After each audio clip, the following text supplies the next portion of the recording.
drinking from my magic potion for this evening. Very appropriate. It's also green. Who knows? Maybe after this, I will go suck the lives out of various trick-or-treaters to live forever as a beautiful young witch. Welcome, everyone. Tonight is all about the quintessential 90s Halloween movies. And if you're just joining us for the very first time, welcome. Sorry, the witch hat is itchy.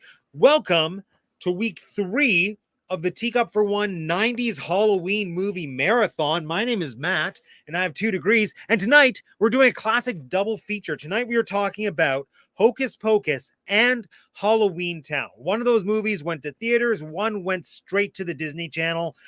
Yet, both of them have become endearing Halloween classics, at least for the millennials. And right now, we rule the world. So there you go. Let's see who we have in the chat here.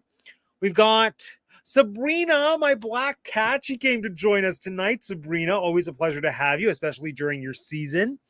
We have Eliza wishing us a happy Halloween to all those who observe. Thank you, Eliza.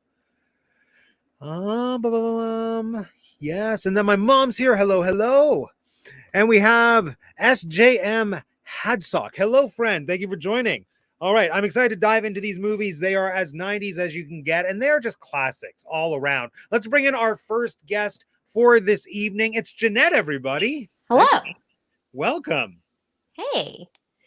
This was a fun one. This was a fun one. I almost didn't even have to rewatch these movies. I did, but I know them pretty well. I know Hocus Pocus better, but yeah. I almost didn't rewatch Hocus Pocus. Really? Almost. Yeah, I was like, because I watch it so often. I'm like, yeah, fair enough. They are both my favorite. They are good choices for favorite movies.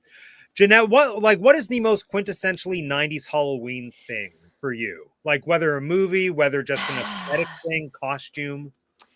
It's not even really from the 90s, but I found out through my daughter. Like I asked my daughter, I was like, "Oh, have you heard Monster Mash just a million times at school because it's the week of Halloween?" She's like, "No, I haven't heard it at all." I was like, I couldn't walk down the hallway. Every teacher was playing Monster Mash the whole month of October. Yes. So that to me, like elementary school Halloween parties with Monster Mash. That's like my favorite 90s Halloween thing. Love that. Love that. Yeah, I love a good Halloween tune. You know, I enjoy Werewolf Bar Mitzvah, not from the 90s, but that's my nut. Like the carrying the torch. We need new Halloween music. We absolutely do. All right, let's bring our next guest for tonight. Look, everybody, Morgan's back. Hey. Oh, she's eating. We always catch Morgan at dinner time. Trick or treat. I was just telling Matt, they just changed our schedule. So now I eat lunch at 11 o'clock. That's scary. That's scarier than any monster. And it's not like your day ends any earlier. No, I just got home like 20 minutes ago. The American nightmare. That's yeah. Morgan, what's like the most quintessentially 90s Halloween thing to you? Were you around for Halloween in the 90s? Yes. Okay, I can't remember. So my birthday actually falls exactly a week after Halloween. Nice. I am a lot of times I get roped in with either the election or Veterans Day or Halloween. But quintessential 90s is Halloweentown for me. Really? Yeah, 100%. That reads. Makes sense. That makes sense. Well, how appropriate. Here we are tonight to discuss all things Halloweentown, all things Hocus Pocus. We all vote for Monster Mash and Thriller. Yeah, Monster Mash, Thriller. Also, I don't know if you guys remember this song. Maybe it was a regional thing because I think it was Dr. Demento. But it was, they're coming to take me away, haha. They're coming to take me away. Crazy Town? Yeah, to the funny farm where life is beautiful all the time to see. Like, I don't know if that was the name of the song, but yeah. I have only heard that song once, and it wasn't the original recording. It's when I was a karaoke host on a Carnival cruise ship, and a lady just decided that was what she was going to sing. Nice. Yeah, except it was really sad, kind of, because she said that she was picking a song that explained how she felt when her son was drafted to fight overseas. and yeah. moved into that. That's Which I was like, that's very surreal. That's very Yeah. surreal. Morgan, I don't think you know the song I'm talking about, huh? No, I don't. It's a hit. Dr. Demento. Look that stuff up, man. Okay. Yeah. For me, it will always be that lady's special song from Carnival Song. Karaoke is a special time for everybody. It is. It always is. It Always is. is. Yeah, it's a special time. It's a special thing. It brings out interesting folks. That's Yes. yeah. Very passionate folks. Folks who like to yell at you. Yeah. Yeah, good times. But anyway, that's behind me. Let's talk about Halloween movies. How exciting. So, Yes. as I said, tonight is a double feature.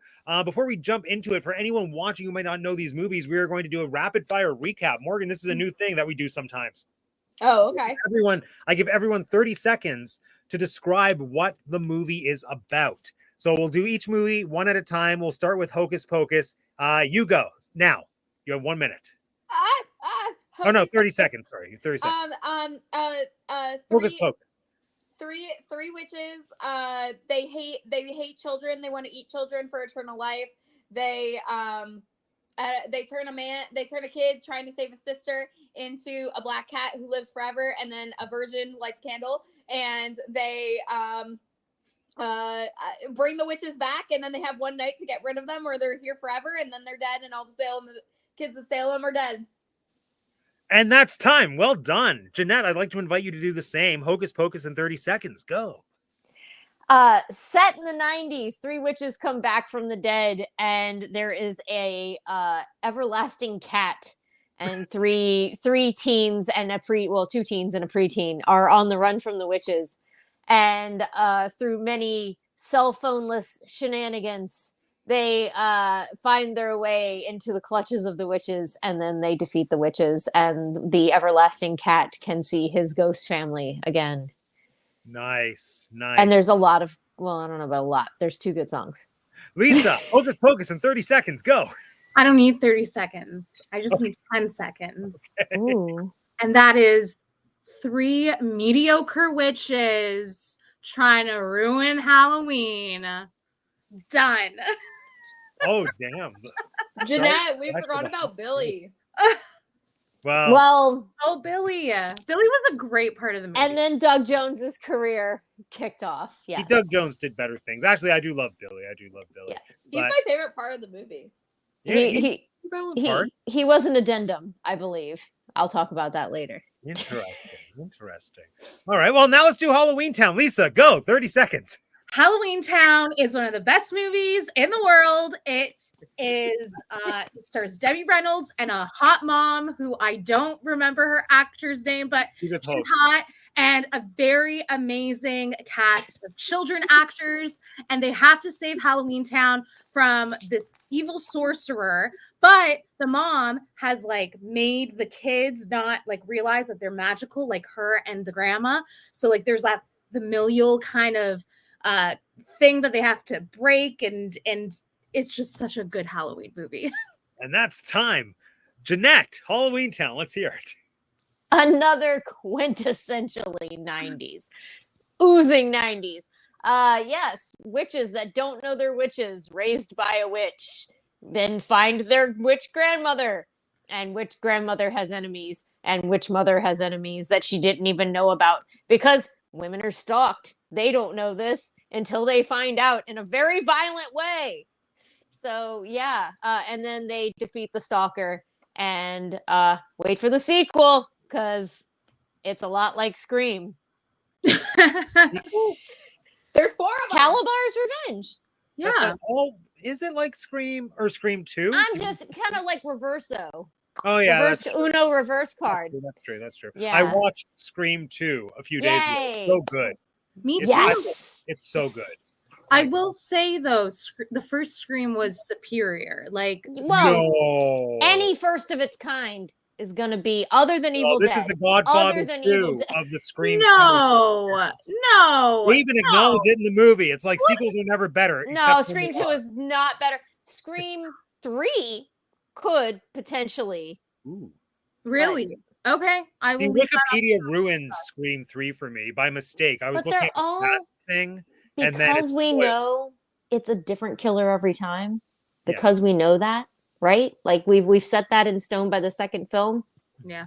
That they're each their own thing. Okay. I still think Scream 2 is superior, but No, we'll discuss it's that like on the so. Scream marathon. Oh my gosh, Matt. Oh, I will save my opinion. Climax is so much more intense. It's so much more heart pounding. Yes, but the rest of the movie is Oh, just and Jerry O'Connell. Jerry O'Connell O'Connell. from Stand By Me. Little Sorry, kid from this is Stand By not Me. Scream Night. It's not Scream Night. I'm sorry. Well, let's move forward. Let's stay focused. You're right. Morgan, Halloweentown, 30 seconds, go. Rebel teen arguing with mom about her life and growing up, and typical teen drama, except throw in some witches, throw in a town full of all the creepy haunts from anything you can think of Halloween, and that's Halloweentown. Nice. I will say Halloweentown 3, my personal fave. Halloweentown High. Yeah. Nice. That's the one where the piano girl from High School Musical is like a pink furry goblin or something, right? Is that Yes. Cool. real? Yes. Yeah. I don't think I ever watched anything past the second one. Oh, the fourth one, Justice for Kimberly Brown. Yeah, Justice for Kimberly Brown. I mean, she's not a very well, I don't want to say she's not. She isn't she in a bunch of you're talking about the main chick, right? She's in a feel bunch of like she Lifetime very or well might be Hallmark end up- movies. She might be watching this. I take it back. Listen, I don't know if she is now, but yeah, she used to be. She said that she didn't even know that she was recast until the movie was coming out. that's tragic. And also it's not that she's a bad actor. She's actually, I think, very good. I think she's Like- better than Sarah Paxton. 100%. And can we let's just launch into it, because like that beginning moment where she's being all sassy and an asshole to her mom, like that hits hard. Like I remember watching it as a kid being like, that is my hero, talking back to my mom like that. And watching it now at 30, I'm like, oh God, I hope I never have a child that talks back like that to me. Because Don't have children. she got it. Like she was like livid. And I was like, oh my goodness, just let her go trick-or-treating. That's I my mean, life. granted, I don't have the experience watching this as I do with Little Mermaid, where now as an adult, I understand the parent and I'm on the parent's side, where I'm like, Ariel, grow up, Triton's right. No, with Halloweentown, yeah, I'm pro. Yeah, the Kimberly mom's Brown. weird. Yeah, Mom the is a little mom's too, she needs to like loosen the grip a little. Is this the mom from Luck of the Irish? I didn't have a chance. I like No. I know it's the mom. Is it not? from Because it Ninja looks Turtles. so much like her. And I was like, this is a very similar storyline. Yeah, That's no, all it's the not. Disney It's not. Channels. No, Oh, I love that one. That's like my favorite Disney original movie. She is in other DComs, but not Luck of the She Irish. looks a lot like her. Looks a lot Yes. like her. Yeah, they had a vibe. Disney had a visual vibe, an aesthetic they were going for with a lot of their people, especially back then. I feel like for certain types, yeah, it was a thing. All right, let's dive into it. We already kind of have, but as we know, especially for movies that are as nostalgic as this, I want to hear how everyone first discovered both of these movies. I'll go first because I'm talking. So here we go. Hocus Pocus. My goodness, I've been a fan of this movie since the trailers came out in like 92 or 93. I was so excited at just everything. The prospect of a live action campy looking witch movie. I saw it in theaters in the middle of summer because apparently that's when it came out. It was everything I wanted it to be. There was the moment when Sarah Jessica Parker jumps out of the bed and yells trick or treat, which made the theater jump and my dad scream.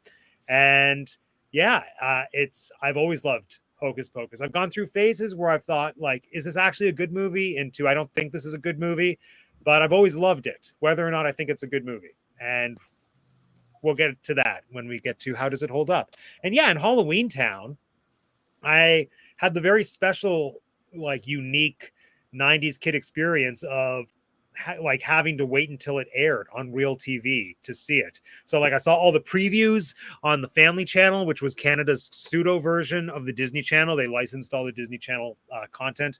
And I saw the previews for it, and I like would catch the tail end of it every once in a while, but like the VCR never set up to tape it until close to Halloween. So I think I actually got to watch it on Halloween, and yeah, it was fun. It's a good time. I've always kind of enjoyed it. Yeah. Jeanette, how'd you discover these movies? Hocus Pocus was same as you. I saw all the stuff. I think I even saw the advertisements at MGM. Like Nice. when I was young, like I would see the big things on the side of the commissary or whatever. And yeah, I went and saw it in theaters, and then of course every single person owned a VHS copy of this movie, and we wore it out. Yeah, I've seen this movie. I could recite this movie. And I say that and then watch. It's going to be a quote game tonight, and I'm going to blow it. And then Halloweentown, I guess I just saw it when it came out. Like I remember being excited about it about to come out, and then I just remember it existing after that. It was just always on at Halloweentown, of course, at Halloween time.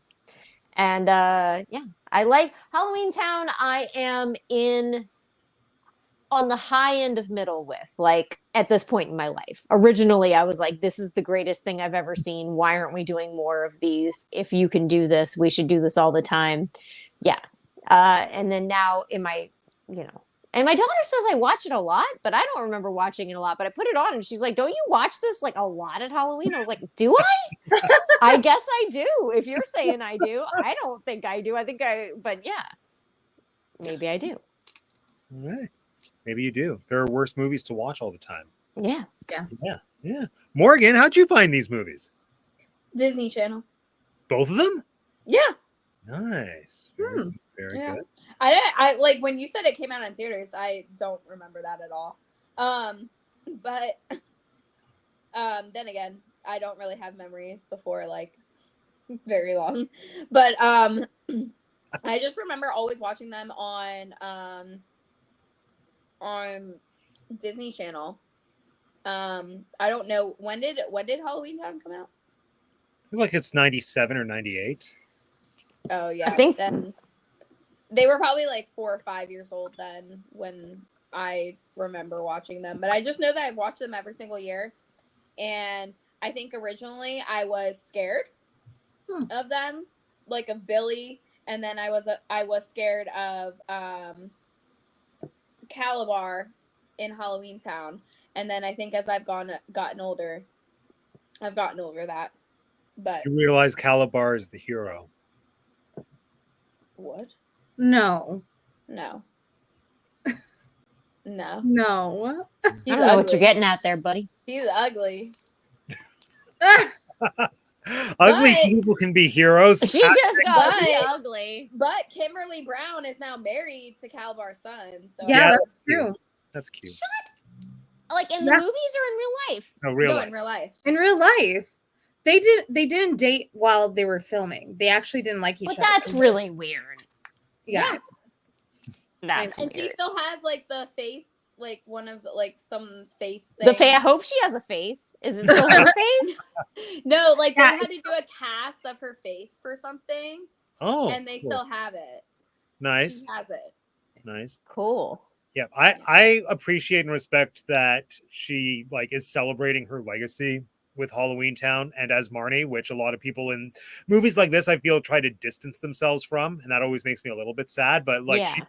she's into it. She loves it. She loves the fandom, and also she has an Etsy store where she sells stuff that she makes by hand and paints by hand, apparently for like Halloweentown fans. And yeah, I love that. I like to think that in an alternate reality where I get to be in a very niche, loved by fans decom, I would also do the same thing. Because like celebrate your fandom. I'm all in to celebrate the fandom. Yeah. Yeah. And imagine how like if I liked Halloweentown more, I would probably buy something from the Etsy store just to know like I had something that was made by Marnie. That'd be so cool. That'd be so cool. Yeah. Like I love Halloweentown. It's like I would argue that these movies were a little more important than that at the time. Maybe not now, because like think about what they were putting into these films. Also, what the Tower of Terror one was like, what, 95, 96? I think 97. That was the first year Wonderful World of Disney rebranded. So then that's like right in direct, not competition, but like same era as this movie. So like they had stars in that movie. So like, I don't know. I'm just like, this was a big deal. Tower of Terror was kind of different because it was ABC, so it was primetime and not. I think Disney Channel was, you had to pay extra for that, right? In the States? Yeah. Public access. So I think budgets would have been different. Audience would have been a little bit different. I feel like Tower of Terror was able to get like Steve Guttenberg and Kristen Dunst by merit of it being an ABC thing versus I don't think either of them would have done a Disney Channel movie at that point in their careers. Huh. Okay. Yeah. Granted, I say that Debbie Reynolds was in Halloweentown, but I have a video explaining why. If anyone wants to check that out. Oh. Yeah. Wasn't it because she needed money? Yes, because her husband took it all from her. Yeah, but that was what was happening with a lot of like older classic Hollywood stars. Like Betty Davis did like a really weird like the witch from Mountain something side. Oh, Escape from Witch Mountain. There we go. There we go. Thank you. Was and she like, pardon? She was also in Watcher in the Woods is the one that I know of Betty Davis from. Yeah, and I think like Lauren Bacall might have done one. Like it was just a lot of these older Hollywood stars that were like not making bank anymore and needed to pay off their husband's debts. And I respect that.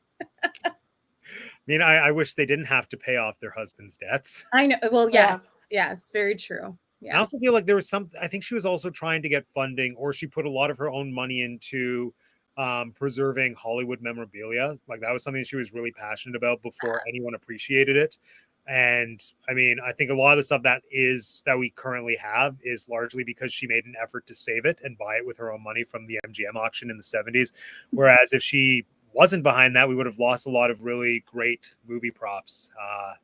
So I changed it to Justice for Debbie Reynolds from Justice for Calabar. Yeah, Justice for Debbie Reynolds. Justice for Debbie and Calabar, but Justice for Debbie R.I.P. Yeah. R.I.P. indeed. Lisa, how'd you discover these movies? Halloweentown was Disney. I think when did it come out? 98. 98 confirmed. So I think I must have watched it 5 years after it premiered, because I would have only been 4 or 3 when it first premiered. Baby. So I think I was a baby. So I think maybe in 2002, 2003, and my mom really loved them because of Betty Davis. Not Betty Davis, Debbie Reynolds. And I just remember always watching it. Growing up, every year it was a thing, and I've since continued to watch it. I just love it. I specifically love the first one. I haven't seen much of this. I did not know existed until college. What? Yes, and I will tell you the origin story of how it has come into my life. So I did not know, never watch it until I heard about it in college, and people were always talking about the witches, and I just never bothered to watch it. And then COVID happened. So this is 5 to 8 years after college, and I'm talking to this girl, and she loves Hocus Pocus, and I'm trying to lay the flirt on real hard. So it's 2021, the movie theaters open back up, and they're having a special screening of Hocus Pocus. So I get us tickets, not knowing what it is. I know it's witches. I like witches. The Halloweentown. Hey, we go to the movie theater. She's so excited. I'm scoring such high points. But then as the movie begins, I'm oh, this is I think this is a nostalgic thing that I have missed the boat on, and I'm not enjoying it. And now I think I have lost all attraction for her. What? It doesn't end there, because it's not Fast and the Furious. What the hell? I don't know what it was. I truly don't know what it was. Jeez. the cheesy. Harsh much? I don't know what it was. I think it was like the cheesy songs. Maybe it was like I don't know, the pantomime acting. I think the only thing that's ever made me feel that way was like watching somebody do hard drugs or something. Like, no, thank you. I'm gonna walk away now. Listen, Like, my barometer for being attracted to somebody is all over the place, and it doesn't make sense. It really doesn't make sense. But I was just watching her watch this and be so enthralled with a scene that I thought was like really poorly done, and I was like, I don't understand it. I don't remember because I was just so I was paying more attention to me losing attraction to this woman Oh than paying attention to the movie. But that didn't end there. I like kept trying because I really liked her.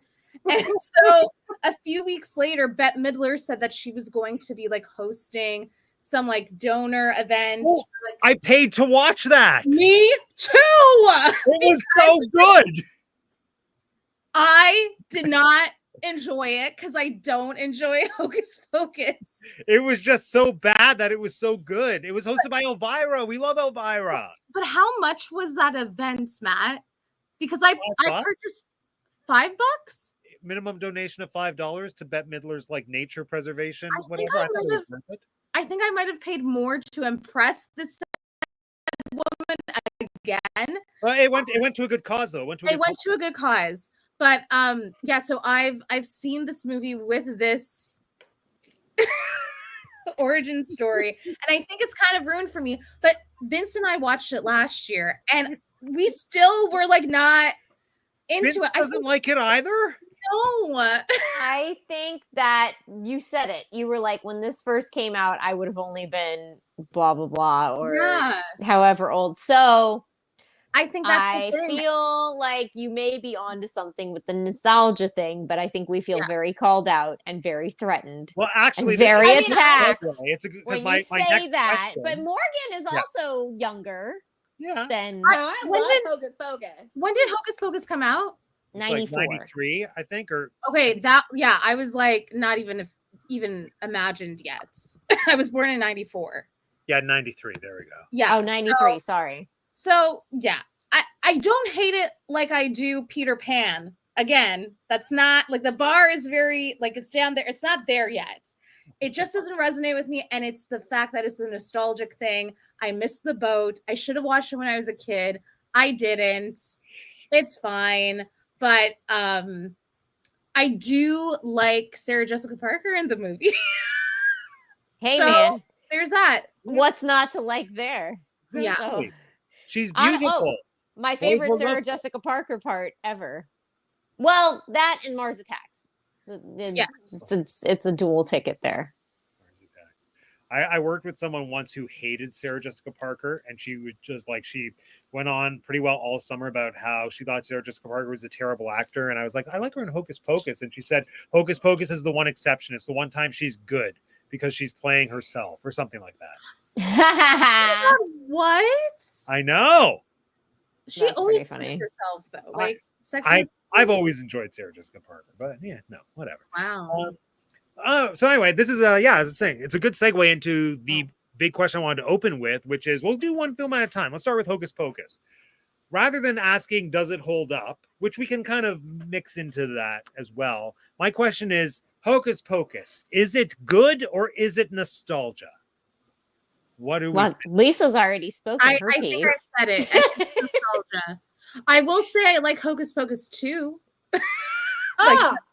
That's actually a super hot take. That's a very hot take. Controversial. I'm sorry, Morgan, but that's that's a wrong take. Listen. What's her name? Hannah Waddingham. Yeah, Wigglewam or whatever. Yeah, love her. Come on. He was there for like a minute. A minute's enough for me. I don't know who this is. I haven't rewatched the second one since I watched it. So yeah, me either. The actress is the lady from Ted Lasso, and the character, she's the like. Oh, okay. Who shows up and she's like, "Take the book. You'll learn how to drink the blood of children. How else can one stay young and beautiful forever?" Yeah. Literally there for like 10 seconds. Yeah. I'm sorry. That's why you watched the movie. That's why you like the movie, her. Yeah. Well, parts of her anyway. Yeah. Yeah. What about the whole rest of the movie? I liked the revisitation of the witches, and like wasn't Billy back in there? The Yeah. zombie guy? Yeah, loved Yep. Billy. Well, different actor, but yeah. No, Yeah. same actor. It was It's Doug still Jones. Doug Jones. Oh, never mind.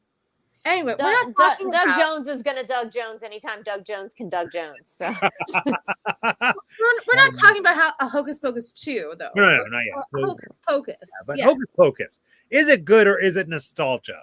I've wavered with this. I've had this discussion with myself many times, and right now I'm comfortable saying I do think it's a good movie. I went through a phase where I thought it was a bad movie, and I was just nostalgic for it. But I've moved on. Oh no, Jeanette's gone. She'll be back. Yeah, no, I've moved on. Right now, I'm in a place where I'm comfortable to say, yeah, I think Hocus Pocus is a legitimately good film. I think the direction is decent. I think the special effects hold up because they worked within what they had available. I think a lot of the magic is effective because it's either implied or it happens off screen, like Thackeray turning into a cat, just the camera going down, then you see a shot of a cat. I think that works. I love the practical flying effects. Like, I think the effects are great. I think the cast across the board is really good. I do feel like the main appeal is definitely the witch trio, obviously. And when I thought the movie wasn't good, it was just nostalgia. It was because, and I still kind of share this viewpoint, I felt like the movie was only made as an excuse to put those three actresses in wacky costumes and let them improv and do whatever they wanted. And there are moments that just don't make any sense. And you could tell that they're just riffing off of each other. And for a while that annoyed me. But now I've just decided, no, I love that. It's hilarious. This is what this movie is. And it's great. But I think the reason I like it more than Hocus Pocus 2 is largely because of the boring teenage characters. Like, I really like Max and Danny. Like, I like that relationship as a through line, and just the whole idea of having them as an antithetical brother sister to Thackeray and Emily. I think there's just a lot of heart that both of them bring to the film, and yeah, like it's a really good blend for me of decent filmmaking, really funny performances, and good grounded performances from the teenagers. So yeah, all in all, I do feel like it's a good movie that's amplified by nostalgia, I will say. Yeah. Jeanette, what do you think? So we're talking about how it is either nostalgia or actually a good movie, Yeah, right? do you think it's objectively specifically Hocus Pocus? So yeah, we'll get to Halloween. I think that Hocus Pocus is a good holiday movie. I think it is a good family comedy. If we're talking objectively about a good film, is it getting nominated for Oscars? No. Should have been. Is the acting phenomenal in it for what it is? Yes. Like, this movie could have just been whatever. It could have been one of those films where Tim Allen was the lead and he pretty much held up the entire thing and everybody else was meh, like other Disney family films of the time. So those aren't oh yes, they are. Never. I was like, I don't think they're made by Disney. Some of it, like, I don't know if it was Jungle to Jungle or the other one that was pretty much the same exact thing. That came out at the same time. But like, there's just a number of films where it's like there's a lead and then it's meh. But like Matt said, I think that the young actors in this movie, two of which very much held up their own, and then another went on to become a voice actor. They have both held up their careers, so much so that I literally just watched a movie where Alison Pill was a star in it. Alison Pill? Alison Pill is a different person. Who's in this one? Thora Birch. Yeah, Thora Birch is Danny. And are you talking? Who was Allison? I don't That's know. why I got I've him. never seen her again. That's why I got him confused. But I did just watch one with Thora Birch too. So Vanessa Shaw is Allison. But they both went on to have successful careers through at least the 2000s, and then Thora Birch passed that, obviously. And so I feel like the acting in this is good enough to be like, hey, that's better than what was going on at the time. Is it 75% nostalgia? Probably. Well said.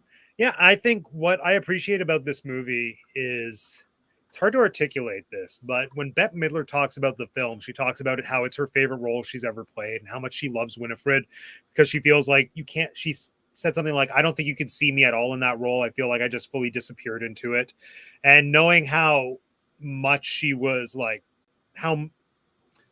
how involved she was in developing the character. Like from what I've read, the movie was supposed to go in a different direction, and then she had a very clear vision of what she wanted Winifred to be in terms of look, but also the style of the film.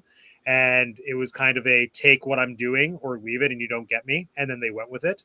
And I think I just take for granted that the movie has always been what it's been, but taking into consideration that like Bette Midler had a clear idea of what she wanted her role to be, and by proxy what the entire film could be. I have a lot of respect for that because I think it's easy to assume that it was effortless or easy for the movie to be as ridiculous and campy as it was, but I feel like to just pull that out of thin air is something that's really cool for someone. Wasn't it supposed to be a lot darker?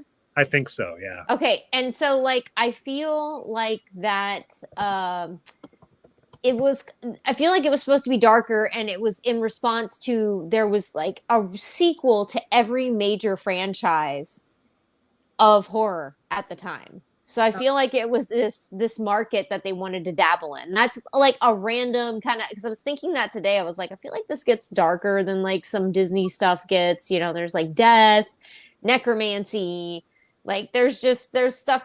And at this time, you had sequels to Nightmare on Elm Street. You had sequel to Friday the 13th. You had a sequel to Hellraiser. You had a sequel to Chucky. So like you had a lot of major releases that were horror. And I feel like this was them trying to be like, oh, here, because I think it probably came out in August. I know you said it was summer. It was probably an August release. Yeah. And so even before it was July. It was July 16th. Okay, that makes sense. Yeah. I wonder if I saw it on my around my birthday, because I feel like this would have been something my parents would have like done for my birthday around that time. Because I know I saw it in theaters like soon after it came out, but. Yeah, I just feel like this was them being like, here's our contribution to the occult, dark thing, and kids want to get in on it. This was before The Craft, before things like that. So this could have even influenced little girls like me to then be into that stuff later on so that those movies were more successful. Yeah, I can see that. One thing I appreciate about the movie on the rewatch was that it is like legitimately scary in some moments, to the point where it almost felt like a pseudo horror film, specifically right before they discover Sarah Jessica Parker in the bed, like when they're in the hallway or whatever. I thought this almost feels like I'm watching Halloween or something, but like sanitized just enough where kids can watch it. And I love that. I really appreciate that balance where like things can be legitimately scary, but you know that there's a safety of you're not going to see somebody's like throat slit. Yeah, but it's not an Olsen twins movie either. Exactly. It's like there's a little bit of stakes here. That's a balance that I think we've lost since then. Oh, apparently this is the first Bette Davis movie Vince has ever seen, so that's fun. Stop it, Vince. Bette Davis? You mean Bette Midler? He means Bette Midler. Oh, okay. I was like, wait, so. Hold on. We were talking about Bette Davis earlier. That's why I was like, wait, hold on. Anyway, Morgan, what do you think? Hocus Pocus good, or is it nostalgia? I think it's good. I think the fashion and like some of the things that happen within the movie are a little bit nostalgic / dated. Like, who's just gonna let their kids go traipsing through a graveyard? It was the at 90s. Night? I used to go traipsing through the graveyard. Me too. I didn't. Without your parents knowing? Yes. I mean, like in high school, but like, yeah. I don't know. Yeah. Schools aren't just like unlocked for you to like walk. No, yeah, that was weird. There was that was going great. to this school. Yeah. But that kind of stuff I feel like is a little bit outdated. But other than that, I think the fashion obviously, but other than that, I think it still holds up. I love the movie. I think like you said, I love that the the mirroring of Binks and his sister with Max and Danny. I think that's really good, and I think it brings like more of a serious tone to it. I don't know that Allison is really all that necessary, but I do like it because it's kind of like he's trying to explore. It brings like other things into it of like a sibling pair where now the one sibling's trying Well, to they also have to shine a form a light on life. sexuality too, because the whole point is he's a virgin. Yeah. And so Yeah. there's this whole virgin card, and we have to really point that out and drive it home. And Oh yeah. yes, all the time. And clearly she's not, because I mean, like they kind of insinuate she's not. So Yeah. Actually, on this rewatch, there was the scene when they wake up and she's like, "Oh my god, it's 5 a.m." I had a moment today thinking, "Wow, like if this was a PG-13 movie, if they were going for that, this very much would have been like the scene where she took his virginity, like after the fact, like oh they yeah, together on the bed after defeating the witches, or so they think." I'm like, Yeah. okay, I get the subtext. I see what they're going for here. and the bazookas. That's my favorite part. Or bazookas, whatever he Yabos. Yabos. Max likes your yabos. In fact, he loves them. Yabos. I love it. That's like one of my favorite parts. The kidnapping kids thing, that's a little outdated. I feel like as soon as No, that's a timeless theme. well, I mean, like that theme, yes, but like I feel like as soon as you, especially on Halloween, I feel parents really know, like they know when their kid should or should not be home, and Kid, yes, like the little one for sure, but the teenagers, Yeah. I don't know. It's like leniency. But at 5 a.m. Yeah, but all the parents are at the town hall getting brainwashed. So You're right, though. The night that I didn't show up till or get brought home until 7 or 8 a.m. the night after Halloween, my mother had called the morgues. Oh So, my god. My mother had called the police stations and the morgues.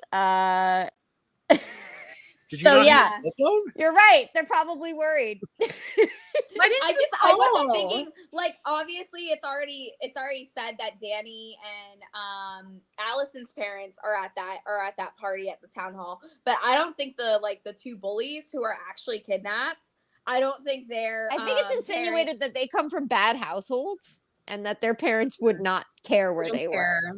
However, Allison's parents, I don't know if they were at that party because they were having a party at their house. Allison's Which looked parents like had a a fun private time. party. That party. Oh was- yeah. So Allison's parents would not have been enchanted. You're right. They would have been at their own house.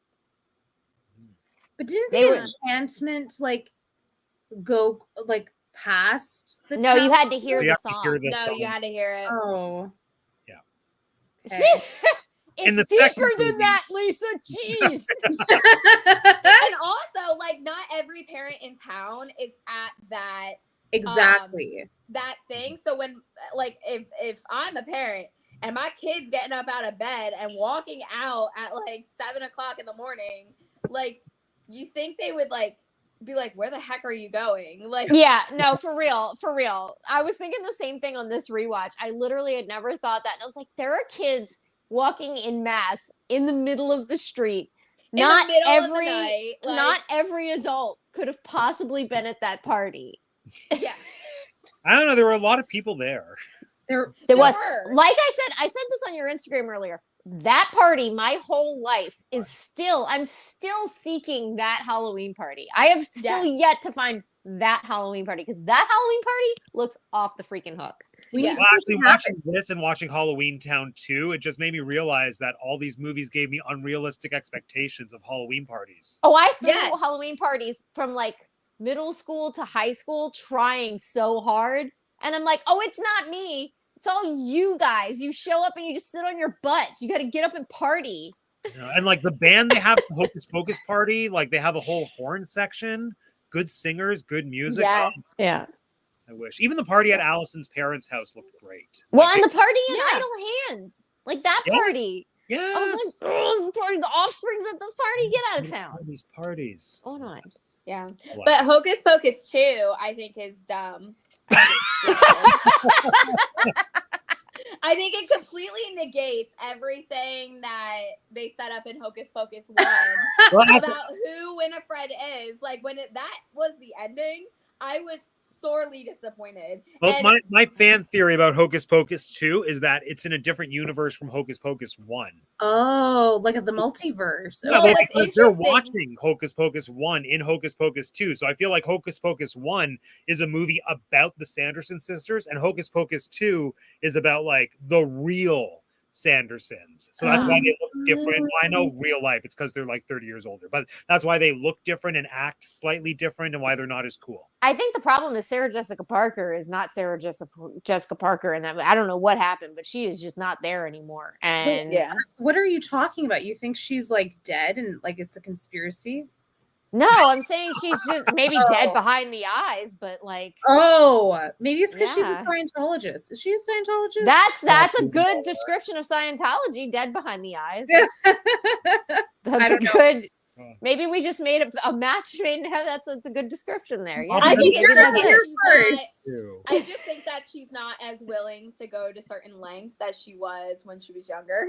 Yeah. Well, it's like- a lot easier to feel and act sexy when you are. You're 20. Oh, Yeah. wow. No, you know what? I do think it might just be like age and ego with Sarah Jessica Parker because like I was watching there's like a Vogue documentary series on Disney Plus, and she's like one of the celebrities that they're interviewing about like the fashion in the 90s. And the way that she like talks about herself while she was like on Sex and the City and even before that, like it doesn't match the person who she was back then. Like she was talking about how like she would like go to thrift stores and she would go to these like really cool underground parties, and it's just, there's a dissonance now. Like I think she like fame has just got to her. Like simple as that, honestly. Yeah. Like she's so disconnected from reality. But what's interesting is that Freeform or whoever will release the Hocus Pocus book. And so the whole first half of the book is the original movie, the OG movie. And then the whole second half is supposed to be the sequel.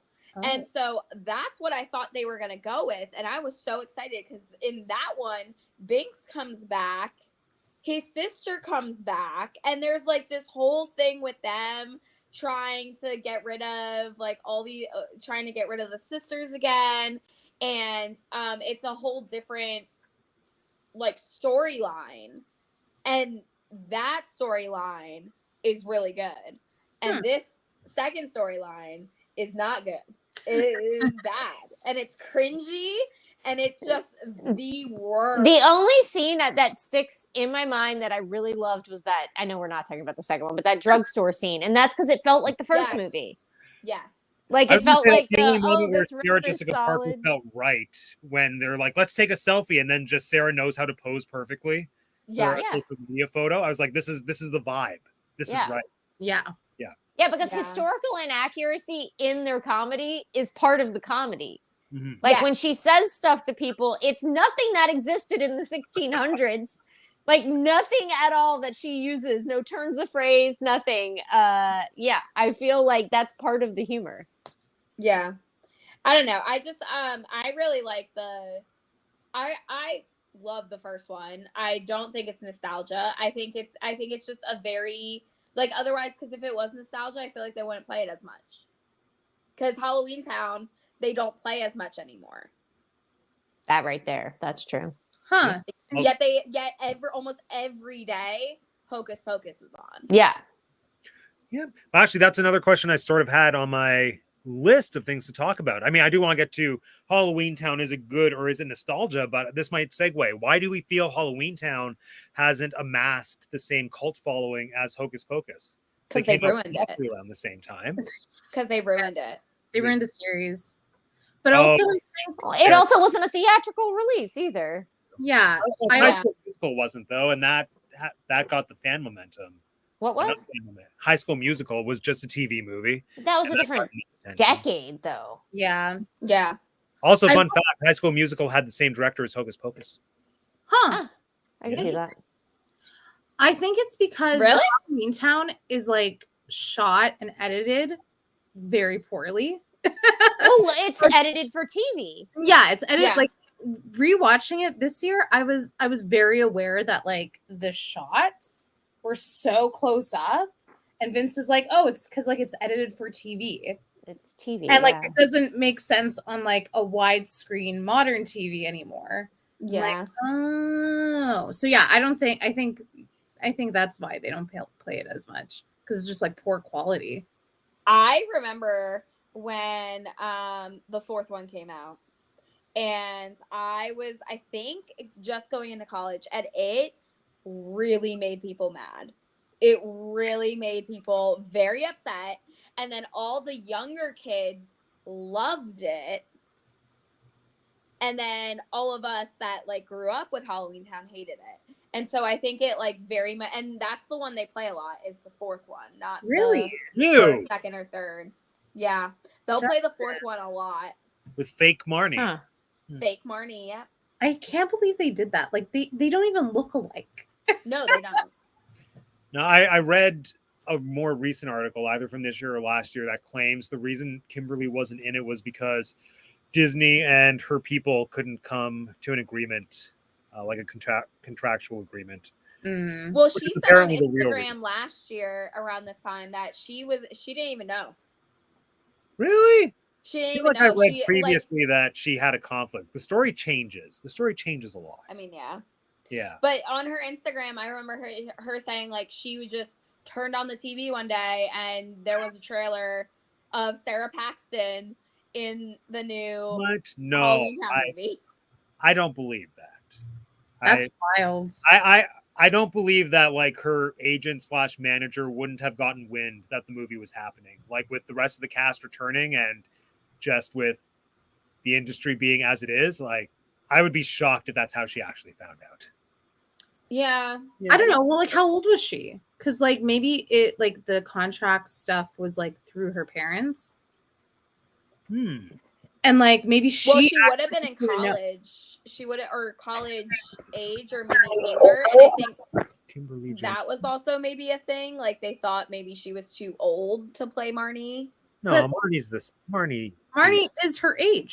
She originated Marnie. Well, I mean, that's true. So let's see. Kimberly J. Brown was born in '84, and the fourth movie came out when? Wow, so she's 40? Yeah. What, over 40? Wow. Well, no, That's what I I'm guess she'd be saying, just like- 40, right? Yeah. In the third one, a lot of people said that she looked older than a high schooler because she didn't look like her next to Lucas Gabriel. She definitely looks a lot older. And Lucas Gabriel, as is playing a teenager on High School Musical, and he's in his 20s. So I think she was in her 30s. No, she wouldn't have been in her 30s. If she was born in '84, she was 13 or 14 when the first one was made. She would have been like 16 for the second 2006 is when the fourth one was made. So 22. She would have been 22 when it came out. So she would have been 20 or okay. 21 when it was shot. Yeah. Yeah, Justice for Kimberly. Maybe I should change it to Justice for Kimberly Brown. Justice for Kimberly Brown. Justice for Kimberly Brown. I hope you're watching Kimberly Brown now and not earlier when I almost said you're not a good actor. Because you are a good actor. You are a good actor. It's the Halloween-towns that got old. I was trying to misquote Sunset Boulevard. Wait, what's the quote? It's like, oh, you're Norma Desmond. You used to be big. I am big. It's the pictures that got small. There we go. Good one.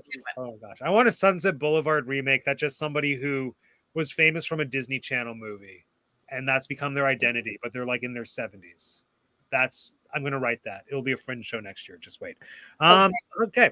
Moving into Halloweentown. Is it good or is it nostalgia? What do we think? I think it's nostalgia again for the technical factors, because like it's just shot poorly, and like I don't know. Except Bones. Bones was a great practical effect. The driver. Oh yeah. Yeah, he's a great Wait, is his practical. name Bones? Benny. What was his name? Benny? Benny. His name's Benny. Yeah. I was like, it's not Bones. I don't know why I call him Bones, because he is a bag of bones.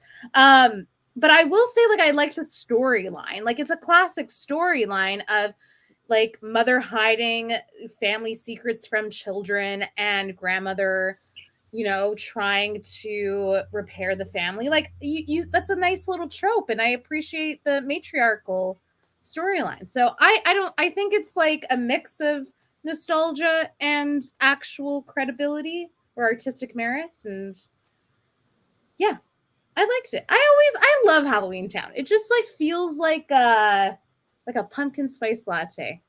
Well said. Yeah. Yeah, I don't think it's a good movie, but it is a fun movie. And I don't know why I definitely think it has an intentional made for TV vibe, almost to the point where I wonder if whilst in production, direction was given to be like, no, like it's a fun TV movie. You don't have to take this too seriously, because I think everyone in it is a good actor, but I don't think the acting is all good. If that makes sense. Yeah. Even like from the side characters, the people playing citizens of Halloweentown, I think they all give really good committed performances, but I don't think it's like I wouldn't classify it as good acting. It feels like a soap opera or like a made-for-TV movie, which is what it is. And something I've become more attuned to is just how low budget it feels. I do think they spent most of the money on Debbie Reynolds, especially like when you get to the scene when Marnie's buying a broom and they look like Dollarama style brooms. You sort of know what that means. Yeah, it feels there were lots of times when I thought someone could make something for probably $1,000 today that looks as good as this in terms of cameras that we have available to us and dollar store props. Yeah. So I don't think the makeup would be as good. Maybe not. Yeah. See, Vince agrees. It's like shot like a soap opera. Yeah. So yeah, I do think it's okay. I wouldn't say it's an objectively good movie, but I never regret watching it. My favorite part is Debbie Reynolds when she says, "Go, it's just an evil spell that freezes us."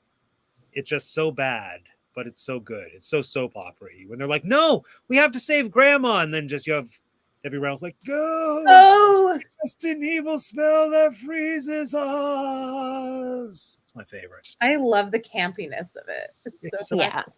So campy. Anyway, Morgan, Jeanette, what do you think? Good or nostalgia? So for this one, for Halloweentown, I'll say it's not good. It's not bad. It's a Disney Channel original movie. And I feel like that is its own category of this is the Oscars of like Oscar worthy Disney Channel original movie. I would agree. This is up there with like 13 and Brink. The 13th year. Yeah, that's the one I'm thinking of, the mermaid one. Color of Friendship. That's the best one. Sure. And for me, Luck of the Irish, I understand that's actually not in the top, but for me it is. But it is for me. Yeah. And so like I feel like this is on the Mount Rushmore, obviously, of Disney Channel original movies. Again, objectively, if we put it amongst other films. Kelly, sure. Yes. Yeah. Like what was that one about the basketball? The girls that played basketball, double team? Double team, yeah. Double team. I don't think you can name anything that if it has kids in it now. That's not a good idea. No, but it's about twins. It's about twins. Yeah. On a basketball team. I don't think you can. That's not a good thing to name anything. But yeah. So I think that it is a good film in that respect. Well said. I agree. It's definitely if you ever watched a Disney Channel original movie, and I've watched every single one, it is a top tier Disney DCOM. Up there with Xenon. Up there with Xenon. Yes. And Xenon the sequel. Yes. Xenon Z3. Dude, Morgan's in the deep corn here. Literally. I'm telling you, I think I've watched every single one. Like when Disney Plus first came out, that was my goal. Oh, I love Phantom of the Megaplex. You know what? I just watched the end of that one the other day. Don't Look Under the Bed holds it very well. Don't Look Under the Bed is horrifying. It's so good. Oh my god, but horrifying. I think I showed Vince Phantom of the Megaplex because he never saw that the first year we started dating, and like it still holds up. Like, man, still holds up. But I think it's so good. I think it's like unlike anything that they had ever done on a DCOM, and then Look of the Irish came right after that, and that's where they really started, I think, playing with like virtual like special effects and things like that. And yeah, I think Morgan and I would advise anybody who hasn't watched some of these original Disney Channel original movies to please go watch them, because they will make it you puts things cry. into perspective for Halloweentown, first of all. Yes. They will make you cry. There's one about drag racing, and it's a girl. Not and, RuPaul for the youngsters watching. No, but I wish there was a Disney Channel original movie about a drag queen. One day. Sick. Although, but what was it's the about, Tyra Banks Barbie doll one? That makes Oh, that's life kind of like that. size. life size. Yep. Yeah. I think that might have been Wonderful World of Disney, though. I don't know if that. I think it was. I think you're right. I think it was a Tower of Terror situation. Like I'm thinking, I have them all Yeah, 'cause I don't confounded in think- my head.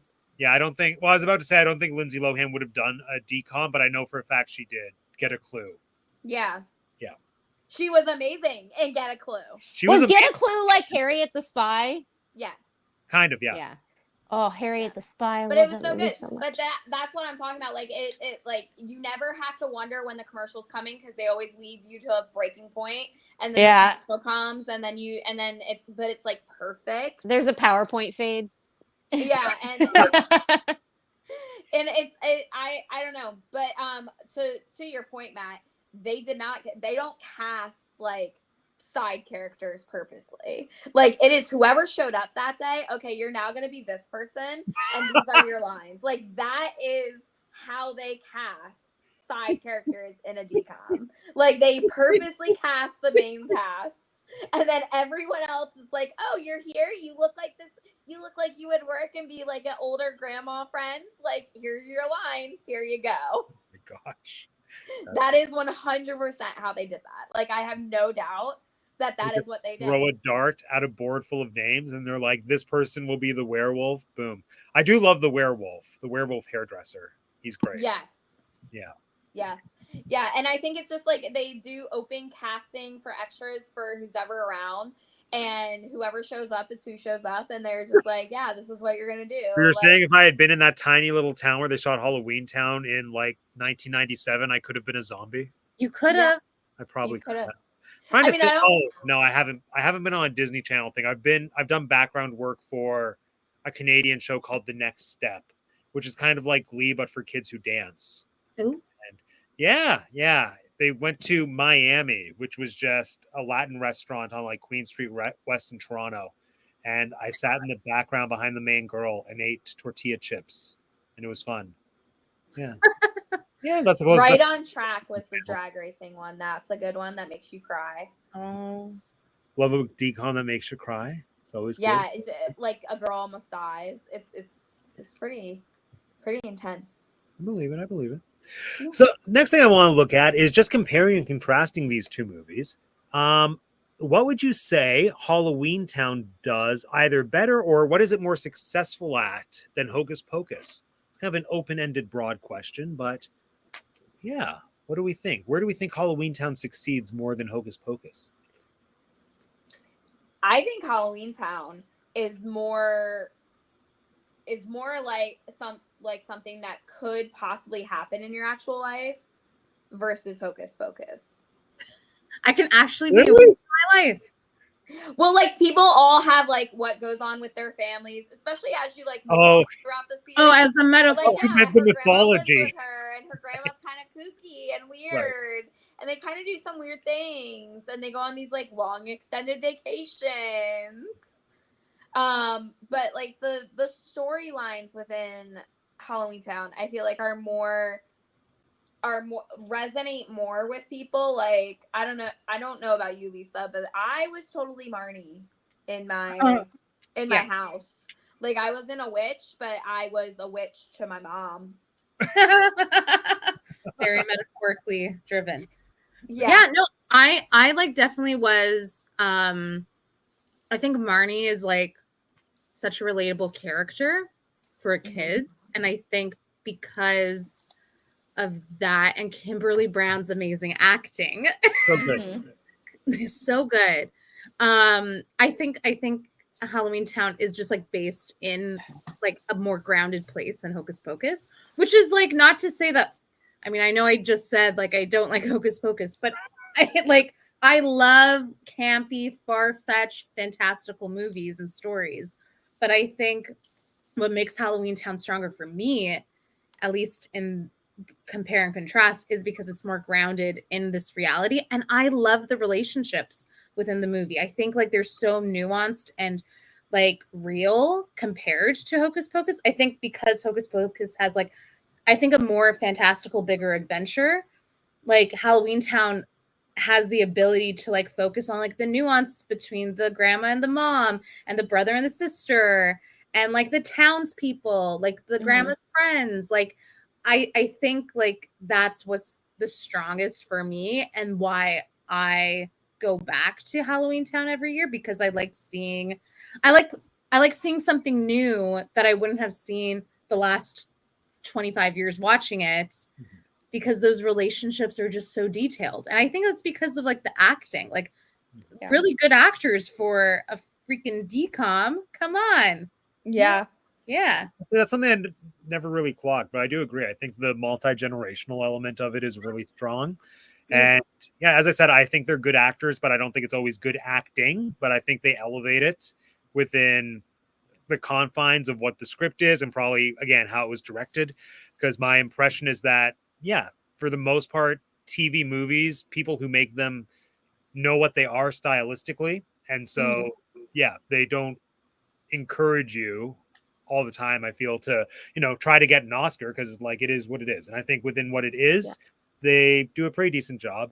For me, where I feel Halloweentown is more successful than Hocus Pocus is that I really enjoy the world building more just with Halloweentown and just seeing all the fun imaginative ways that entire city can function filled with magical creatures, like a vampire at a dentist. For me, that's hilarious. Like just on paper and then seeing it in person, like it's adorable. It's so much fun. So a ghost in a sweat locker. Exactly. Ghost in a sweat box. Funny. A cat lady leading a workout class. It's meow. It's great. It's adorable. Yeah, Jeanette, how about you? Oh, I think you might have been gone when I posed the question, but we're doing a compare and contrast. So the question right now is, in what way do you feel Halloweentown is more successful than Hocus Pocus? More successful. I think they might have said it already, is that it connects better maybe with some people. I feel like Hocus Pocus connected with me better just because I didn't argue with my mom at that age. Sorry, I had a lozenge in my mouth. Halloweentown, I would say for most people probably connected better just because there wasn't this like, I moved to the East Coast from the West Coast and I met this girl and somehow we're already in this like very involved relationship. Like, I don't know. It's very fast paced, whereas Halloweentown is kind of like established. But other than that, I'd have to say Hocus Pocus is a better film. Well, that leads into question 2. In what way do you think Hocus Pocus is more successful than Halloweentown? It isn't, but that's... I think because Hocus Pocus is so fantastical and is like, it's not meant to really, I don't really think it's meant to relate to anyone's life. Like, I don't think they came at it with like, this could actually happen in your life, like kind of thing. I think they just were like, oh, well, look at this crazy thing that could happen on Halloween night because Halloween is just so spooky. And I think people like the unknown and they like not always knowing like what's going to happen. And I think that's the part that that's why it has that like cult following, because it is more like more fantasy-esque than Halloweentown, I feel. Because after you get through the first Halloweentown, they go through in the second one, it's all like bland and it's all boring and it's not always Halloween. And then in the third one, it's in the real world. So I will say, like, I know I said my piece already. But I think the Sanderson sisters, Sanderson sisters, that's their names. That's the name. Like they're clowns. Like, and they like those 3 actors at that time for that first movie, they were like they were professional clowns. Like they were trained theater actors who like had a lot of improvisation technique, and like I think it fully shows that like they just embrace their clowns, and it's like it works so well, and it is a very like marketable thing, like what Disney has done with Hocus Pocus, like just like their silhouettes, it's Hocus Pocus. Yeah. Like I think that's a really strong. Well, they're avatars of types of witches, right? Like, exactly. Yeah. Yeah. Yeah, I think it's just so smart how, whether intentional or not, it's become one of those group dynamics where you like see yourself in one of them, or if you have a group of friends, like you assign who's who. It's like Mary, who's the Winnie, who's the Sarah. One of my favorite memes is that comes around Halloween is like, when I was a kid, I wanted to be Sarah. Then when I got older, I wanted to be Winifred, and it gives reasons. And then it's like, but now that I'm older, I realize I'm just Mary. Yeah. I love Mary. Oh my God. I love Mary too. Oh, Matt, speaking of row. Mary, do you remember the commercials that she was watching? Because I remember the baby in the thing. Yes. I remember that I commercial. don't remember seeing any of those commercials in my real life. I remember them from the movie. No, I remember that baby one specifically. I remember seeing it in the movie and being like, oh my God, that's a real commercial. I see that commercial. Yeah. Oh, and quick moment of appreciation for that scene. I love how twisted it is that they cast Gary and Penny Marshall. Right? Isn't it so weird? Like as a kid, you don't know that. And then you get older and you're like, well, that's weird. But you could tell they're both so into it. Yeah. And she's so good. Medusa, she has the things in her hair. She's like, honey, I just lost 5 pounds on the bathroom. Get out. Oh, she's so funny. I do love it. Marshall. My gosh. Wait, who are they? Why is it funny? The husband and They're wife. very well-known comedy directors. Oh. Oh, yeah. And their brother, sister in real life. Yeah. Oh. Well, they were. They're both RIP'd. But Gary Marshall directed Pretty Woman, and he directed Princess Diaries. And yeah, he's like a very high-profile director. And Penny Marshall, God, what did she do? She did something like even just like soon before she passed, didn't she? Acting, she was in Laverne and Shirley. That was her big. Well, yeah. I think she directed Big, actually, with Tom Hanks. Let me check. But she directed a lot of really incredible stuff. Yeah. Oh, she did Riding in Cars with Boys. I think she directed A League of Their Own. Yes, that's the one I'm thinking of. Yeah. Yeah. Both of them, like, amazing. So good. So good. And yeah, I think that's one of the strengths of Hocus Pocus. I think all the side characters are just so iconic in their own ways. Well, and when it's a movie, you're not going to have extras just show up and give them lines. It's true. That's not going to happen. It's true. It's true. I especially love the cop as well, the fake cop. And it turns out in costume. So good. Anyway, next thing I wanted to ask is, who is the standout performer for you in each film? If you have to pick one, who is a standout? Who would it be in Halloweentown and in Hocus Pocus? I am going to go out on a why am I blanking on her name now? I literally just had it in my mouth and then I like lost it. The woman who plays Mary. Jimmy. Yeah. There you go, Najimy. I feel like she really makes it funny. Like the other two are funny, but then she really like drives home the funny, and she's like the punchline or the punctuation mark on all of it in Hocus Pocus. So I do feel like a lot of that would have fallen flat without her. And then in Halloweentown, honestly, I feel like it's the people who are either doing the puppeteering or the character acting, because like especially back then, like that's a lot to work through because they were still working with practical effects and stuff. So I feel like that's the standout for me because that's how you flesh out that world. Nice. I think for me in Halloweentown, it's right now in this moment, I'm going to say Judith Hogg or whatever from Ninja Turtles as the mom.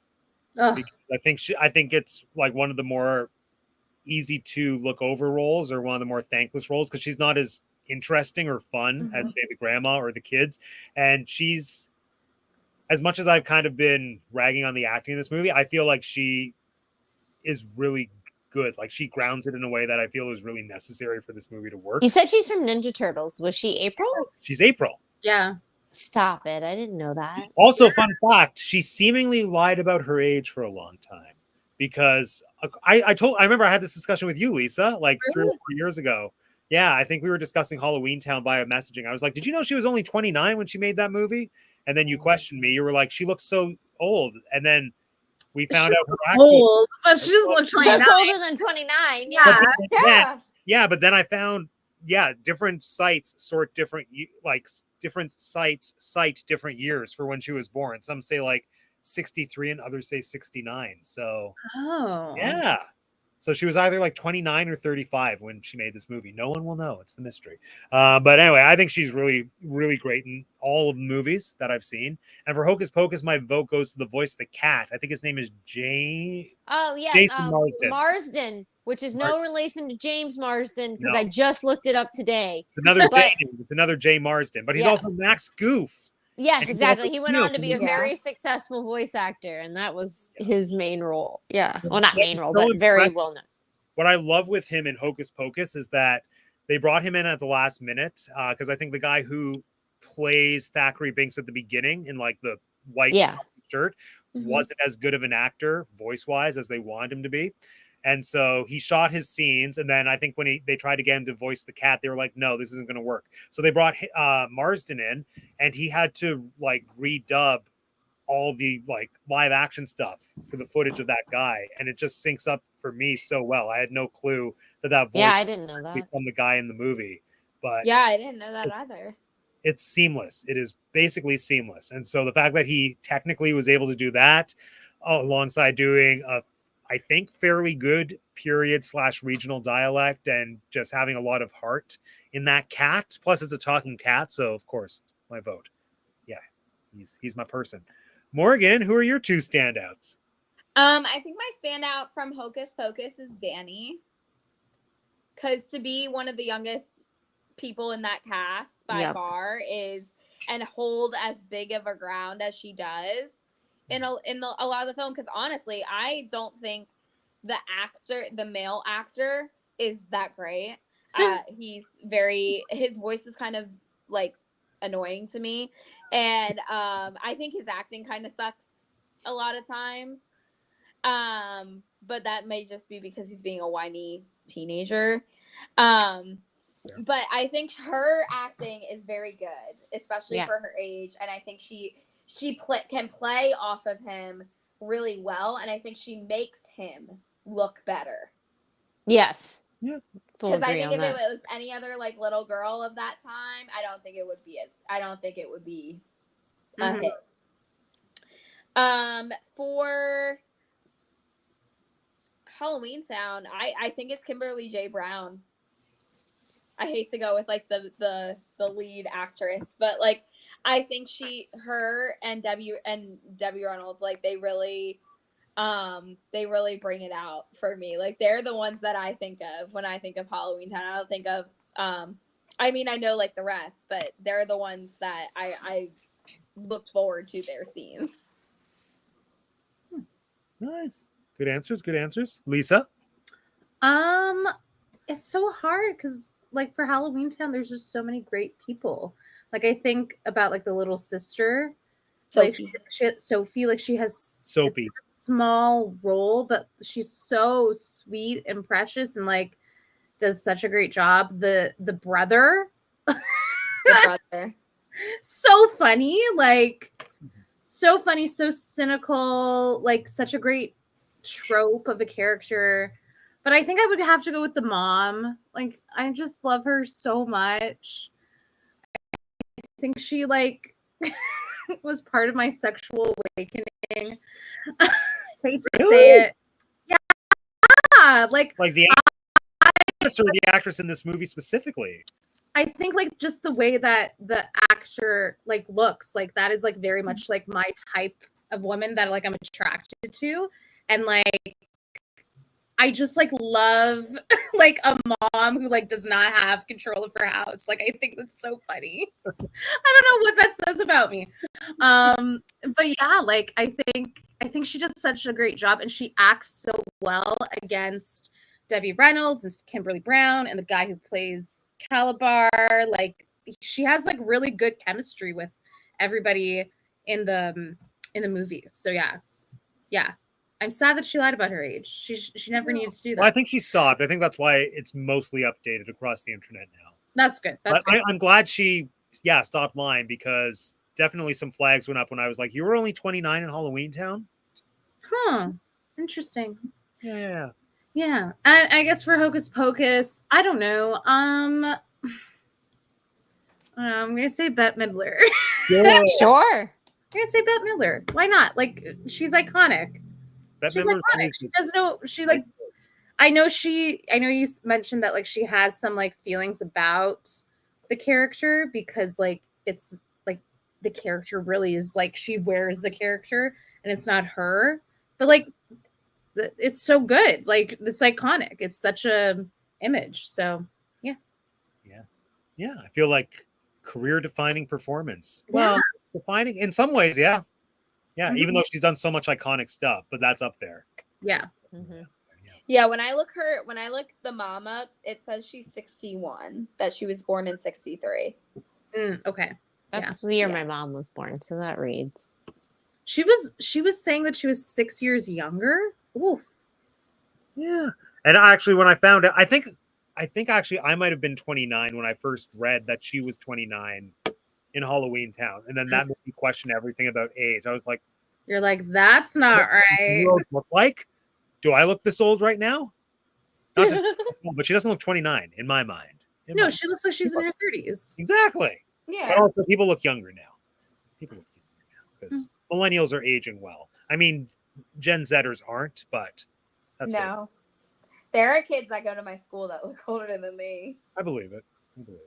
But millennials lucked out. Anyway, who's ready for the game? Let's game time. So yes, Jeanette, you called it. It's a quote game. Oh gosh, that's what my money where my mouth is. Okay. So this is one of the classic fill in the blanks. I will put a quote from one of the two movies on screen. You don't have to identify which movie it's from. You just have to fill in the blank. And again, if everyone gets it wrong, a point will go to whoever has the funniest answer. So if you don't know it. Do you want us to write it down? Yeah, I'll write it down. Okay. There we go. All right. Oh, it's Jeanette frozen. Jeanette's back. Okay, here we go. First quote. You know, I was kind of hungry, but then I smelled something stinky. It must have been blank. You know, I was kind of hungry, but then I smelled something stinky. It must have been blank. Let me know when you're all ready. I'm almost positive I have this right. But like if it's not, I'm second guessing every memory. We'll start with Morgan. Morgan, I invite you to read your answer. Please read the whole sentence with your blank filled in. Oh, you know, I was kind of hungry, but then I smelled something stinky. It must have been cheese. All right, Jeanette. And then she goes on to like say something about cheese, like moldy cheese, I feel. You know, I was kind of hungry, but then I smelled something stinky. It must have been you. That's good. Lisa? You know, I was kind of hungry, but then I smelled something stinky. It must have been toe fungus. Well, Morgan will get the point, even though that was funny, Lisa. Thank you. Technically, it is the big cheese. The big cheese, that's what it was. I was like, I know it's something. Like, I'm kind of a big cheese around here. Yeah. Marnie says it to Calabar's son. Oh, that is such a Marnie line. Yeah. Yeah. No, it's not Calabar's son. It's Luke. Or Luke. Human. Oh, Sorry, yeah. I was going to say, wait, that's son. the sequel. Yeah. No. Next. You can't tell a monster's blank by looking at them. You can't tell a monster's blank by looking at them. We'll start with Lisa this time. You can't tell a monster's evil by looking at them. All right. Morgan. Me, you can't tell a monster is mean by looking at them. I know Jeanette? Debbie Reynolds says it. Evil. We were looking for. None of you were right. I'm trying to think who was funny. I don't think any of them were that funny. I mean, none of us get the point. yeah. Well, can I tell you the scene? Because I know the exact scene. Okay. It's when Debbie Reynolds they just get to Halloweentown and she's talking to Sophie and scary. Is it Heart. scary. You can't tell a monster's heart by looking at them. Oh. So none of these are accurate because we're not describing them. She's talking about a specific part of them. So Yeah.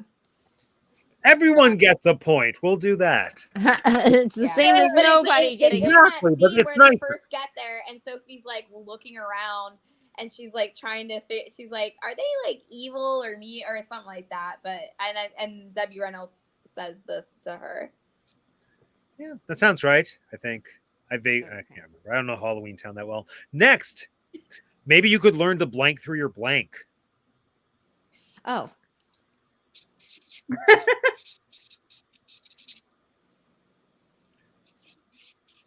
Okay. We're not getting any smokes from you. What am I supposed to do with the rest of my day? Jeanette? Maybe you could learn to breathe through your nose. Lisa? Maybe you could learn to fart through your mouth. Morgan? Maybe you could learn to breathe through your nostrils. Close. I'll give it to you. Yeah, breathe through your nose. Oh, Is okay. correct. Sweet.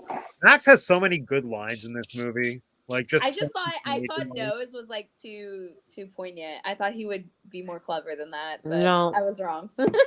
I think the sentiment is clever. I think the Yeah. sentiment. Yes. Yeah, I almost think it gives him the upper hand by just using the scientifically correct term, just being like breathe through your nose. It's just such a simple thing. Mm. Yeah. Yeah. Next, I've always said blank can teach us about life.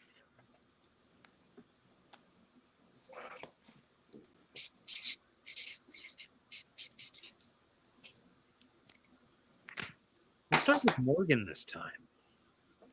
Oh, wait, hold on. I gotta spell it. This is not spelled right. I said I don't know this one.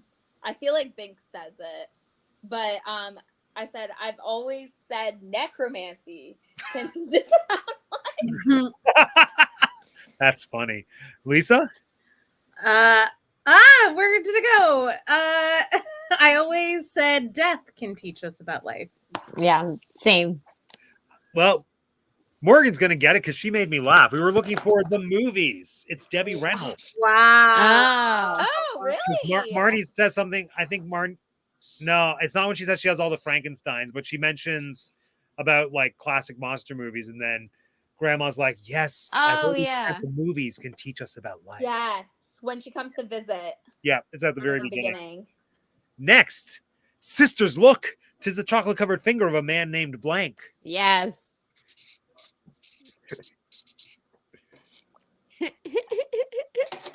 Let's start with Lisa. Oh my God, why? I'm not done. Okay. Sisters, look, 'tis the chocolate covered finger of a man named Coconut. God, I hope I'm right, because if not, that's the funniest stuff I've heard all day. Morgan. Oh, sisters, look, 'tis the chocolate covered finger of a man named Hershey. Okay. Jeanette. That's funny. It's just the chocolate covered finger of a man named Clark. Ah, Yes, that's what it is. because it's a Clark bar. Clark bar. I've Oh, never had a chocolate. Clark bar. I'm in my just life. saying I should get a point for making you laugh so much, Matt. The rules are. But I the got it right. Exactly. I mean, maybe you'll get a point because I am not good at scorekeeping. There we Okay. go. Chocolate covered finger by the man named Clark. But why would the master give us chocolate? Because he is not our master. Next, being normal is vastly blank. No, this is the one that Kimberly J. Brown puts on merchandise that you can get on Etsy.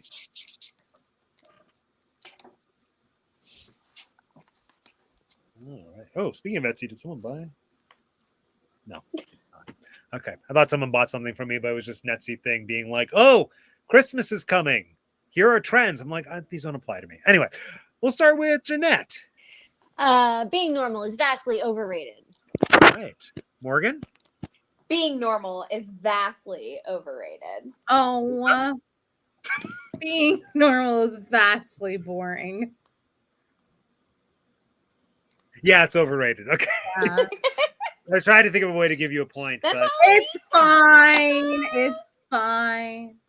next, welcome to High School Hell. I'm your host, Blank. Oh yes. Oh, Yeah. Okay. We'll start with Lisa. Oh, I don't know how to spell it. Oh man. Okay. Welcome to your high school hell. Your host, your wedgie. That was funny. Okay. Morgan? I said I'm welcome to High School Hell. I'm your host, Billy, but that's not right. I think it's like, what's the guy's name from like the axe murdering thing? Let's ask Jeanette. Jeanette? Well, it's not who you're thinking of, but it's welcome to High School Hell. I'm your host, Boris Karloff Jr. It is Boris Karloff Jr. Oh, that's not what I was thinking. No. Yeah, that's not what I was thinking either. Although He's it's like, still the name. is it Jimmy? Here's Jimmy. Oh, No, here's Johnny. Johnny. Here's Johnny. Johnny. Oh, yeah. I don't watch horror movies, so that. Fair. Next. Why can't you pick some other holiday to get hung up on, like blank?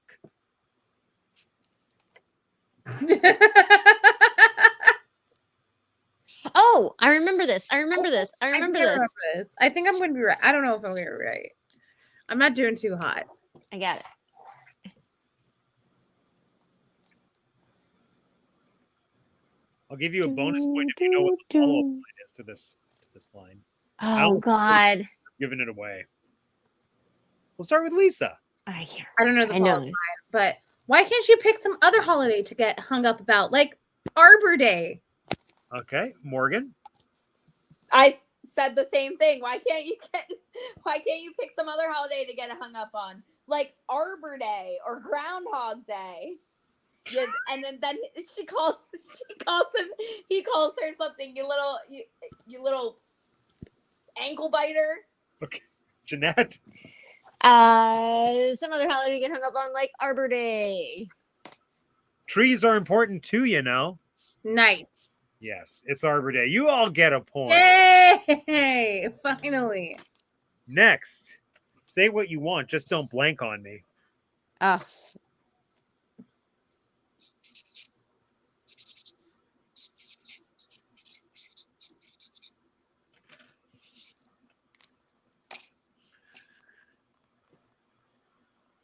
I don't remember this line. Let's start with Morgan then. Say what you want. Just don't spit on me. Okay. Jeanette? Say what you want, just don't breathe on me. Okay. Lisa? Say what you want, just don't sneeze on me. Ooh, it is Ooh. breathe. Oh. That was good, though. That was a good guess. It rhymed. So there we go. And finally, let's blank this sucker and blank the old broads. Oh my God. Oh. Oh my gosh. Remember, funniest answer gets the point if no one gets it right. PG-13. Oh, dang it. Okay. Okay, let's start with Lisa. Do you want to monetize this video? Yes. We've done so well so far. Yes. It'd be a shame to ruin it now. Well, let's F-bomb this sucker and F-bomb the old broads. There it is. Okay. Morgan? I said, go ahead. I hope that doesn't demonetize you. That's all. We'll Great. find out together. I said, let's light this sucker and summon the old broads, and then in my funny answer, I said, let's light this sucker and scold the old broads. Oh my god. Jeanette. Oh, I am wrong Like about this scold because them I'm with at the wrong fire, part of not, the like, movie. scold I'm thinking them. of something else. Okay, I said torch and burn. I'm thinking of a different part of the movie. Giving it to Lisa for the humor because it's let's light this sucker and meet the old broads Yes. right before he lights the candle. Yes. I said light. Yeah, She but did you get light. both. You didn't say You could give her half a point, both. Okay, I'll give her half a point. but I want the full point. Okay. So the point standings are I was gonna say that, but I Lisa mean, has 4. Morgan has 6.5. Jeanette has 7. How many points do we all want to wager? All of them. All in. oh, All in, baby. Okay. All right. This is actually something that I follow an Instagram account. It's called like recycled costumes or something where they highlight costumes that were used in more than one piece of media, like more than one movie or TV show or whatever, which is really interesting. And like weirdest coincidence ever, today one came up linking Hocus Pocus with Halloweentown 2. So, my question to you is, what costume from Hocus Pocus appeared in Halloweentown 2? Oh my god. Okay. So Oh, please hold write down on. your answers. Please write down your answers. And you know, when I watched Halloweentown 2, when I saw this costume, I even had a moment thinking, I wonder if this was meant to be like an homage to Hocus Pocus because this looks really similar. Seemingly Okay. it was just Disney using their resources and recycling the same costume. Okay. All right. Let's start with Lisa. I don't know. I'm not sure. Was it Marnie and Danny's cape? Okay, that's your guess. We'll find out. We'll find out. Good answer. Good answer. Morgan? I was gonna say it's like this big cape thing that a woman is wearing in the scene where it's all black and gray, and it's this big flowy cape, but it's kind of reddish, so I think it's Sarah's cape. Okay. Jeanette? I'm trying to remember. I think I said the wrong one because I'm trying to remember who is because I thought it was red too, and I think Winifred's green. So whoever's Winifred red, is green. whoever's Sarah- red is who I'm thinking of. So I think I'm going that what I wrote. I wrote Winifred, but I'm thinking red in my head. So Sarah's dress or coat. I don't know or if it's no, I'm sorry, it's Mary. I'm sorry, red is Mary. red is what I had in my head. Red is what I'm thinking of. So it's Yeah. a red I'm dress or thinking coat red too. that Sarah's is purple. yeah. Yeah. So a red dress or coat that was in Hocus Pocus. Which character are you locking that in as? We're going with Mary, right? Yeah. Yeah, I think Morgan and I are thinking of the same piece You're of both- costumery. You're both going with Mary. I think so. Yeah. Yeah. Red, right? Yeah, Yeah. sure. Okay. It's red. We don't have a winner tonight. It's Sarah's dress. Oh. Ah. Who I wears- wonder if it shows up as like maroon in Hocus Pocus and red in Halloweentown. Maybe. No, so the moment it's in Halloweentown 2, and it's at the very end when they go back and they're trapping all the citizens to turn them back into their Halloweentown creatures. Yeah. Turn them anti-gray. So they take it's a lady who's boring human, then they trap her, and then she's a witch and she's wearing Sarah's dress. Huh. So it's like Oh. purpley. Let's see if I can Okay. actually find it. Hold on. Opening Instagram. See, I was thinking the other one where they trap her, but she's the first one, and she's like with this long flowy cape. That's what I Yeah. was thinking. Of. I don't know what red velvet thing I'm thinking of. Here it is. Here it is. So Sarah's costume, and also everyone follow recycled movie. Oh, it does look red. And then there we go. Oh, Oh yeah. wow. It is red. Yeah. Wow. Good upcycling. Yeah. Yeah. And I feel like I've also seen Allison's dress on this account, which I believe was in Dangerous Liaisons, but not as a Oh. Halloween costume, as an actual made for the As an period actual piece. period piece, yeah. Yeah. So there Which, we go. judging by the timing of this film, that could have been a Dangerous Liaisons themed Halloween party. Oh my gosh, you're right. It really could have been. It probably was. I've still never seen Dangerous Liaisons. I've watched the first half of it, Yeah. but it was okay. I just love John Malkovich.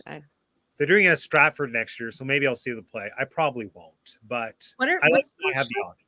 What's the Sorry? show called? It's Dangerous a movie. Liaisons. It's Glenn Close is in it too, right? Yeah. Yeah, Glenn Close, John Malkovich. There's a bunch of other Michelle Pfeiffer. Michelle Pfeiffer. Yeah, I was gonna say Michelle Pfeiffer. Yeah. I wonder who's in Dangerous Liaisons. At Stratford. Yeah. They released The like casting. the glam photo today of all the shows. I can't remember Yeah. who's in them though. Oh, yeah. yes, I see them. Yeah. Is there anyone notable? Yeah, Jessica B. Hill. Oh, She okay. played Viola. Yeah. Oh, I loved her in everything I saw her in. Nice. I wonder if she's Michelle Pfeiffer or Glenn Close. Probably Michelle Pfeiffer. I Maybe. don't know. Maybe Glenn Close. That's the thing with Jessica B. Hill. She can play multiple ages. She can play She- anything. She's perfect. She's a versatile Canadian actor. That's for She's sure. great. She one of the best parts of Romeo and Juliet. She's also a playwright. I believe it. I We think I love knew that actually. Versatile artist. Yes. Yeah. We love a versatile artist. We love it. All right. Well, there was no winner tonight, which means we're all winners. No, we're all Oh, losers. No, Matt. we're all losers. We're all winners in this coven. Woo. All right. Yes. Well, there it is, everyone. Happy Halloween. Hooray. Happy Yes. Halloween. Go have some candy. Go buy some. I've been eating candy this whole time. Yeah. From my mom. Thank you. Thank you, Mother, for the candy. She also Halloween gifted me this mug. Magic potion. Very nice. That little feet. I love it. So cute. So cute, so Halloweeny. All right, so it's that time of night, everyone. Tell the folks who you are, where they can find you, and your closing thoughts on this delightful marathon. We'll start with Morgan. Halloweentown and Hocus Pocus are the two best Halloween movies ever. And you can find me on my Instagram at morgieb789 on Instagram, and beat bopping around Florida. Woo! Love it. It's Lisa, everybody. As I said before, and I will say it again, Halloweentown is superior. Hocus Pocus is not, but maybe I'll watch it again in 5 years and feel differently. Who knows?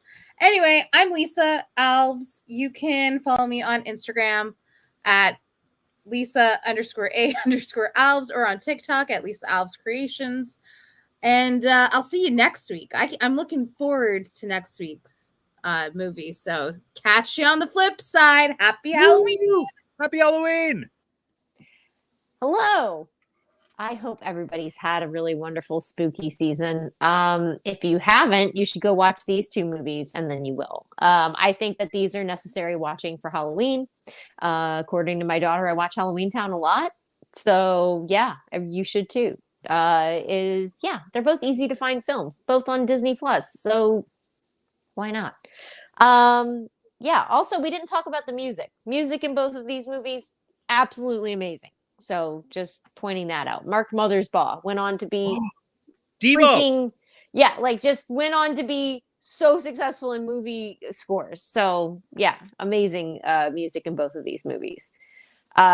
Halloween, it's upon us. So I hope everybody just enjoys tomorrow night. You can find me on We Like Theme Parks podcast. New episode tomorrow, Halloween episode. Check it out. And then you can find me here next week for Death Becomes Her. So check me out on Instagram, TinkerJ787, and happy Halloween.